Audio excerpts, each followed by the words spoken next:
아버지가 갓 태어난 자식을 산채로 삼켜버립니다. 한 명이 아닙니다. 둘, 셋, 넷, 5명의 아이들이 차례로 아버지의 입속으로 사라졌죠. 이게 신화 속 괴물 이야기가 아닙니다.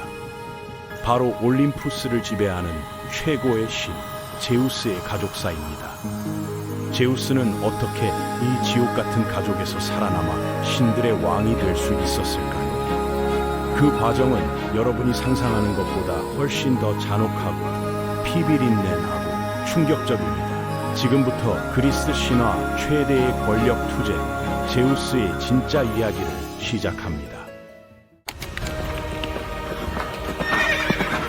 현재 올림푸스 산 정상에서 천둥과 번개를 자유자재로 다루며 신과 인간 세계를 통치하고 있는 제우스. 하지만 그가 이 자리에 오르기까지의 여정은 결코 순탄하지 않았습니다. 사실 제우스의 권력 장악 과정을 자세히 들여다보면 이는 단순한 승계가 아닌 목숨을 건 반란이었다는 것을 알 수 있죠. 왜 제우스는 반드시 아버지와 맞서 싸워야만 했을까요? 그 이유를 알려면 먼저 크로노스라는 인물을 이해해야 합니다. 크로노스는 자신의 자식 중 하나가 언젠가 자신을 뒤엎을 것이라는 예언을 듣게 됩니다. 이 예언에 사로잡힌 크로노스는 극단적인 선택을 하죠. 바로 태어나는 자식들을 모두 삼켜버리는 것이었습니다. 상상해보세요. 아내가 힘들게 낳은 아이를 남편이 그 자리에서 집어삼키는 모습을. 헤스티아, 데메테르, 헤라, 하데스, 포세이돈까지 5명의 아이들이 차례대로 아버지의 뱃속으로 사라졌습니다. 이런 광경을 지켜본 어머니 레아의 심정은 어땠을까요? 분노와 절망이 뒤섞였을 겁니다.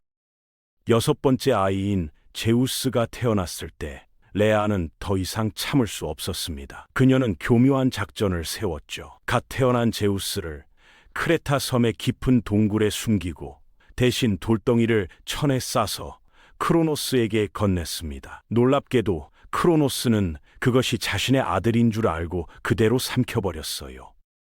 이 동굴에서 제우스는 어떻게 자랐을까요? 님프들과 염소 아말테이아의 보살핌을 받으며 성장한 제우스는 자신의 진정한 정체성을 깨닫게 됩니다. 특히 쿠레테스라는 전사들이 방패와 창을 부딪히며 큰 소리를 내어 아기 제우스의 울음소리를 감춰주었다는 이야기도 있어요. 이들의 헌신적인 보호 덕분에 제우스는 안전하게 성장할 수 있었습니다. 그리고 결정적인 순간이 왔습니다. 성인이 된 제우스가 복수를 결심한 거죠. 하지만 제우스 혼자서는 티탄족을 상대할 수 없었습니다. 그에게는 전략이 필요했어요. 첫 번째 단계는 형제 자매들을 구출하는 것이었습니다. 제우스는 메티스라는 지혜의 여신과 함께 특별한 구토제를 만들었습니다. 메티스는 나중에 제우스의 첫 번째 부인이 되는 인물이기도 하죠. 이 약물을 크로노스의 음료에 몰래 넣었습니다. 약효가 나타나자 크로노스는 극심한 복통을 느끼며 뱃속의 모든 것을 토해냈습니다. 먼저 나온 것은 제우스 대신 삼켰던 그 돌덩이였고, 이어서 5명의 형제 자매들이 차례로 나왔습니다. 놀라운 것은 이들이 아버지의 뱃속에서도 계속 성장해서 완전한 성인 신의 모습으로 나타났다는 점입니다. 이는 신들의 불멸성과 특별한 본질을 보여주는 상징적인 장면이었어요.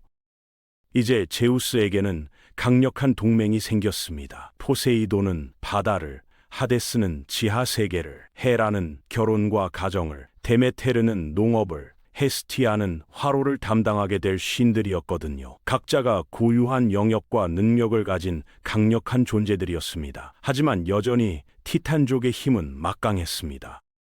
제우스는 더 많은 동맹이 필요하다는 것을 깨달았습니다. 그의 시선은 타르타로스 깊숙한 곳에 갇혀있던 사이클롭스들과 헤카트케이레스들에게 향했죠. 이들은 크로노스가 그들의 힘을 두려워해서 지하 감옥에 가둬놓은 존재들이었습니다. 사이클롭스들은 브론테스, 스테로페스, 아르게스라는 이름을 가진 거대한 외눈박이들이었고, 헤카톤케이레스들은 코토스, 브리아레오스, 기게스라는 이름의 백손 거인들이었어요.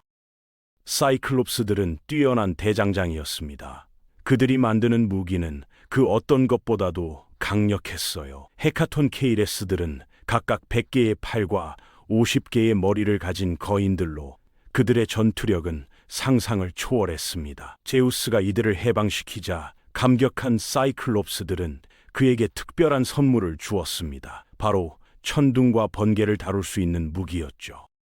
이 번개야말로 제우스를 다른 모든 신들과 구별짓는 결정적인 힘이 되었습니다. 왜냐하면 고대 그리스인들에게 번개는 가장 신비롭고 두려운 자연현상이었거든요. 과학적 설명이 없던 시대에 하늘에서 갑자기 내리치는 번개는 분명 신의 분노로 여겨졌습니다. 번개의 엄청난 파괴력과 예측 불가능성은 절대적 권력의 상징이기도 했어요. 드디어 결전의 때가 왔습니다. 올림푸스 신들과 티탄족 사이의 전쟁, 이른바 티타노마키아가 시작된 겁니다. 이 전쟁은 무려 10년간 계속되었다고 전해집니다. 상상해 보세요. 천지가 흔들리고 바다가 끓어오르며 산맥이 무너지는 장면을. 전쟁터는 주로 테살리아 지방이었는데 올림푸스 산에서 싸우는 제우스 편과 오트리스 산에서 싸우는 크로노스 편으로 나뉘어 대치했다고 합니다. 전쟁 초기에는 양측의 전력이 비슷했습니다.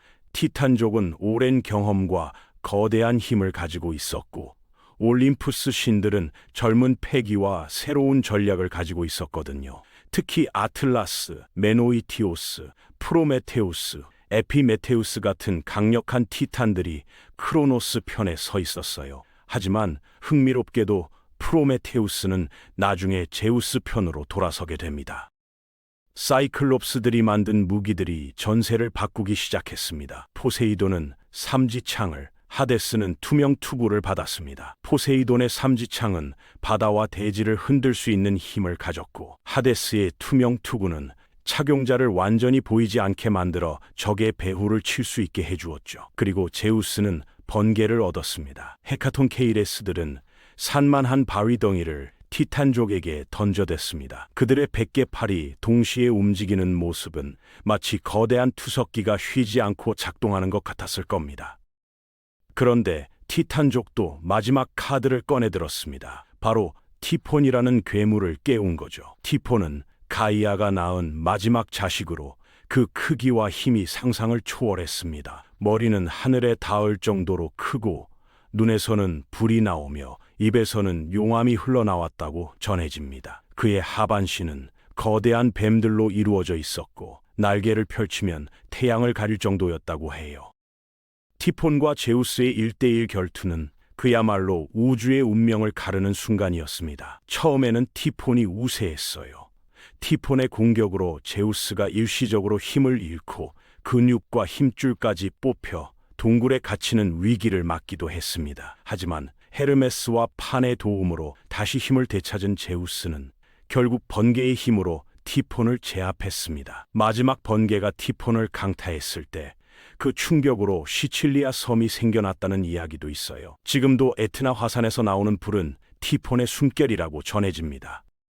티폰이 쓰러지자 티탄족의 저항도 끝났습니다. 제우스는 승리했고 패배한 티탄족들은 타르타로스 깊숙한 곳에 영원히 갇히게 되었습니다. 특히 아틀라스는 하늘을 떠받치는 형벌을 받았죠. 하지만 제우스는 복수에만 그치지 않았어요. 그는 새로운 질서를 만들어야 했습니다. 형제들과의 제비뽑기를 통해 영역을 나누었습니다. 제우스는 하늘을, 포세이돈은 바다를, 하데스는 지하 세계를 차지했죠. 하지만 지상은 모든 신들이 공유하는 영역으로 남겨두었습니다. 이런 방식으로 제우스는 독재자가 아닌 최고 통치자로서의 지위를 확립했습니다. 제우스의 리더십에서 주목할 점은 바로 이런 부분입니다. 그는 단순히 힘으로만 지배하지 않았어요. 동맹을 구축하고 공정한 분배를 하며 각자의 역할을 인정해 주었습니다. 사이클롭스들과 헤카톤 케이레스들을 해방시킬 때도 그들의 자존심을 세워주며 협력을 이끌어냈죠. 이것이 바로 그리스 신화가 현대에도 여전히 의미를 갖는 이유입니다. 제우스의 이야기는 단순한 권력 투쟁이 아니라 진정한 리더십이 무엇인지를 보여주는 교훈이거든요. 폭력과 억압으로 다스리던 크로노스와 달리 제우스는 정의와 질서를 바탕으로 통치했습니다. 결국 제우스의 권력 장악 과정은 단순한 신화를 넘어서 인간 사회의 권력 구조와 리더십에 대한 깊은 통찰을 담고 있습니다. 진정한 지도자는 어떻게 탄생하는가? 권력을 얻기 위해서는 무엇이 필요한가? 그리고 그 권력을 어떻게 사용해야 하는가에 대한 해답을 제시하고 있는 거죠.